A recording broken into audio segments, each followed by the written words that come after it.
Chapter 17. Beginning of the Divide, Part 2. Ero Albino and Marco were camping out in the plains somewhere in Albino country when they were attacked. Marco blocked the attacks that were coming to his lord, and Ero flew up high to see what was going on. There he saw it was the Manican army attacking. Ero heard of their exploits in this chaos and was eager to face them. In the enemy ranks were Aldo, Azul, Balfolo, Harry, and Sistomi. Marco used his might, while Ero used his flight and fighting skills to face these strong foes.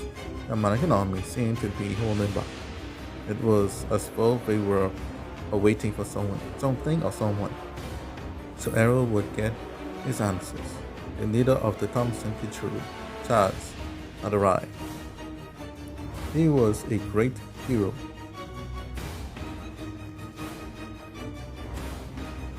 and very impressive skills. He thought he was fight Edgecombe, but Ero explained that he would be fighting him instead. The two Kichuru powers fought with great skill. Chaz tried to impale Ero, but he flew up to avoid it. Ero then attacked from the air, but Chaz used his shield to block it. And then he sent his spear through an opening on his shield to attack Ero. The Albino leader saw the spear coming and flew higher. Chaz mocked him and told him to come down and fight like a man. Ero shrugged it off and said that this was the way he fought, and he would deal with it, and then he would have to deal with it. When word got out that Marco had routed the other Manican generals, Chaz gave orders to fall back and vowed that they would fight again. Excited by this, Ero was eager to see this chaos to the end. Elsewhere in Zero, the Manicans were at it again. This time, they were after the Central Bankroll. The Central Bankroll were led by Chris, the leader of the Central Bankroll. He fights with a hand claw and is very skilled. And Sandy Briggs. She is the tomboyish bodyguard of Chris. The Central Bankroll were the general overseers of all Bankroll, but over time their power decreased as the other Bankroll forces went on their own path. Leading the Manican forces this time was Omri's close friend and leader of the Nabaka and Sharon, Herwin. Along with Herwin were Penka and Ace Nabaka, as they were eager to step out on the stage. The Central, although small, was skilled and tough, and so the battle was long. Chris was holding up in his castle and wasn't moving. Sandy Briggs was in the front commanding the army. Ace loved this and went to face the tough bodyguard. Herman then used his chance to have Penka go to the main gate to breach the castle. Chris then had his men ambush the Manican camp. He forced them to turn around from the gate to their camp. Stuck with this hard choice of camp or gate, Herman ordered Penka to continue at the gates. Chris was stunned as the Manicans chose victory over reason.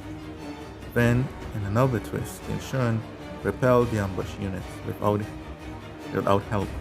Chris was impressed by this show of force. Meanwhile, Ace had captured Sandy and the gates opened. The Baka army advanced, and Chris made his last stand. Chris asked him what his friend desired at the end of this chaos.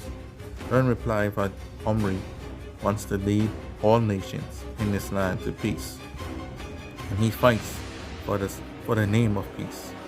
Each time he bests a country, he welcomes its people and soldiers in his fold for this goal to be realized. Chris was at awe at Herman's answer, and the way he gave it made it seem like it seemed and feel like he could trust him. Soon Crest was defeated, and the central banker joined the American forces. While in the American palace, Henri had to delay his long-planned Union campaign to deal with the banker and allied forces. He asked Barley to come up with a way to break up the Scotia Royal Alliance. Barley Manningham and his wife Sonia came up with a plan to deal with the banker problem for good.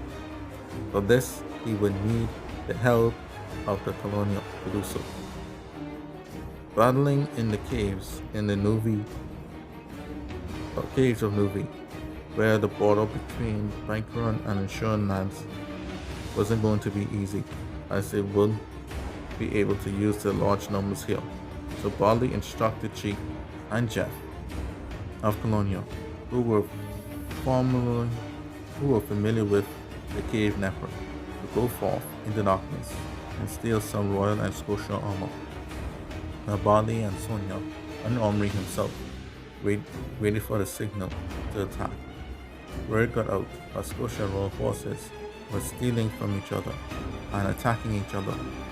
Each force accused the other, and things began to heat up. Val of the Royals and Sioux of the Scotia began to quarrel, and a battle between them began. Ben Barley gave the orders to attack, and the Manningham army charged.